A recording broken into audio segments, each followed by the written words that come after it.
फुंनिफ्राय नेगासिनो दं मोजां पारफरमेन्स होनो होननानै सानो माने फार्स्टखौ मोनगोन होननानै बाखि आरो दसे थाना आरो सर्टपुट दंबावो ट्राइ खालामगोन बेनिफ्राय माने साउथ करियायाव जेसेबांखिनि डिस्टेन्स जादोंमोन बेनिफ्राय साबसिन खालामगोन होननानै आरो दा मा गेलेगोन दा डिसकास गेलेगासिनो दं आङो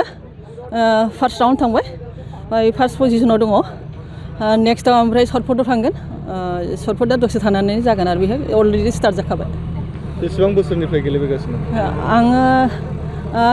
माबानिफ्रायनो आन्डार 14निफ्रायनो गेलेनानै बेनि गेजेराव ओमफ्राय गेजेराव ब्रेक लानानै ओमफ्राय 2018निफ्राय आरो स्टार्ट खालामफिनबावदों खेला गेलेदों इन्टारनेसनेल आं साउथ करियायाव गेलेदों 2023 17 मे बेवहाय आङो फार्स्ट सर्टपुटआवबो फार्स्ट मोनदों डिसकासावबो फार्स्ट मोनदोंमोन मेडेल देरहानायनि रेकर्ड मेडेल देरहानाय मेडेलखौ आं लाबोआखै मोननैबो नेक्स्ट माबायाव आङो दा चाइना ताइपे दङ बेवहाय ओमफ्राय 2025आव मे मासावहाय थांगोन वर्ल्ड मास्टार गेम्स मा मुं नोंथां प्रिपारेसन लागासिनो दं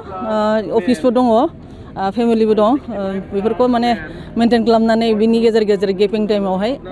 प्रेक्टिस खालामगासिनो दङ माने सिगांनिफ्राय बेटार खालामनो होननानै सेस्था खालामदों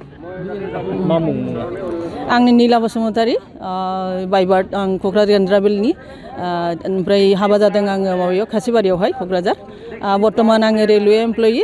मालिगाव क्वार्टाराव थायो